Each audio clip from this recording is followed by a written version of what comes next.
శ్రీ సత్యసాయి జిల్లాలో 2 ఏళ్ల నమ్మకం సంక్షేమ అభివృద్ధి కార్యక్రమాన్ని నిర్వహించారు. ఈ కార్యక్రమంలో ఎమ్మెల్యే ఎంఎస్ రాజు, టీడీపీ నేత పరిటాల శ్రీరామ్ పాల్గొన్నారు. ఈ సందర్భంగా గత వైసీపీ ప్రభుత్వంపై ఆగ్రహం వ్యక్తం చేశారు. ఓ రాక్షసుడి పరిపాలన అంతానికి 2 ఏళ్లు పూర్తయిందని తెలిపారు. ప్రజా ప్రభుత్వాన్ని ఏర్పాటు చేసుకున్న 2 ఏళ్ల కాలంలో అనేక సంక్షేమం, అభివృద్ధి కార్యక్రమాలు జరిగినట్లు చెప్పారు.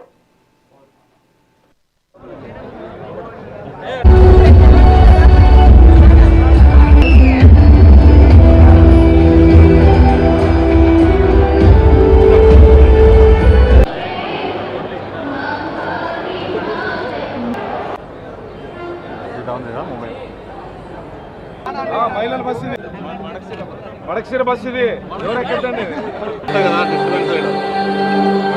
మడకశిర ఎమ్మెల్యే గారు నాన్న కూలి పనికి వెళ్ళి వస్తే కానీ పథకం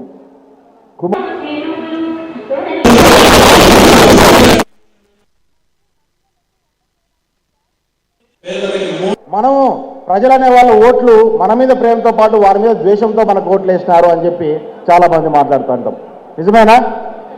చాలా మంది మనలో కనపడతా ఉంటుంది, మనలో ఆ మాట వినపడతా ఉంటుంది, ఓట్లు వేసినారంటే వాళ్ళ మీద ద్వేషంతో వేసినారప్ప అని చెప్పని. ఎవరి మీద ద్వేషంతో కాదు, మన కూటమి ప్రభుత్వం, మన 3 పార్టీల మీద నమ్మకంతో ఈరోజు ప్రజలందరూ ఓట్లు వేశారు. ఈ రాష్ట్రంలో, రాష్ట్ర చరిత్రలో ఎవరికి రాని ఒక పెద్ద గౌరవాన్ని, అన్ని సీట్లు ఇచ్చి మన గౌరవాన్ని ప్రజలు అందించారనే విషయాన్ని మనమంతా అర్థం చేసుకోవాలా.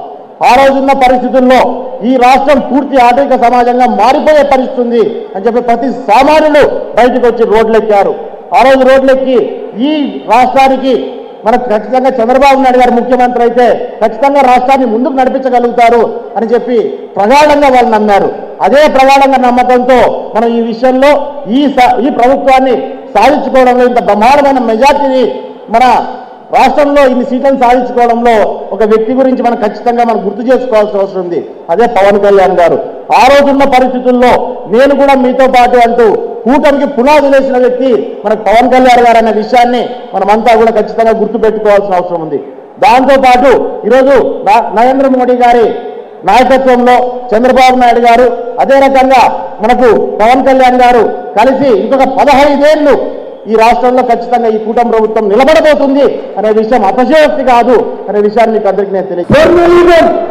3,000 రూపాయలు ఉన్నటువంటి పెన్షన్ 4,000 రూపాయలు, స్త్రీ శక్తి కూడా మహిళలకు ఉచిత బస్సు సర్వీస్, అన్న క్యాంటీన్, అదేవిధంగా పల్లికి వెళ్ళడం, రీసర్వేలు ఇవన్నీ కూడా 2 సంవత్సరాల కాలంలో వేల కోట్ల రూపాయలు, లక్షల కోట్ల రూపాయలు ఖర్చు పెట్టి సంక్షేమాన్ని అందిస్తున్నటువంటి నాయకుడికి, కూటమి ప్రభుత్వానికి మనందరం అండగా ఉండాల్సిన అవసరం ఉంది. మనందరం పోలవరం పూర్తయ్యేంత వరకు, అమరావతి నిర్మాణం పూర్తయ్యేంత వరకు, అంతరిల్లా చివరి చెరువు వరకు నీళ్ళు ఇచ్చే వరకు చంద్రబాబు నాయుడు గారికి అండగా ఉండాల్సినటువంటి అవసరం ఉంది. గత 5 సంవత్సరాల దుర్మార్గమైనటువంటి జగన్మోహన్ రెడ్డి పరిపాలనని మీరందరూ గుర్తుపెట్టుకోవాలి. ఎప్పటికీ చీకటి రోజుల్ని, నిరంకుశత్వ పాలనని మనందరం గుర్తుపెట్టుకోవాలి. గౌరవ ముఖ్యమంత్రి చంద్రబాబు నాయుడు గారు, మన యువనేత నారా లోకేష్ గారు, అదేవిధంగా గౌరవ ప్రధానమంత్రి నరేంద్ర మోడీ గారి ఆశీస్సులతో ఈ ఆంధ్రప్రదేశ్, ఈ రాష్ట్రం స్వర్ణయుగంలోకి పోతుంది. ఒకవైపు విశాఖపట్నంలో లక్షల కోట్ల పెట్టుబడులు, అమరావతిలో లక్షల కోట్ల పెట్టుబడులు, ఇవన్నీ కూడా కేవలం చంద్రబాబు నాయుడు గారి మీద ఉన్నటువంటి విశ్వసనీయతకు నిదర్శనంగా పెట్టుబడిదారులు వస్తా ఉన్నారు. ఖచ్చితంగా పవన్ కళ్యాణ్ గారు కోరుకున్నట్లు, పవన్ కళ్యాణ్ గారు వేడుకుంటున్నట్లు ఖచ్చితంగా 15 సంవత్సరాలు కూటమి పరిపాలన, కూటమి ప్రభుత్వం అధికారంలో ఉండాలి. స్వర్ణయుగం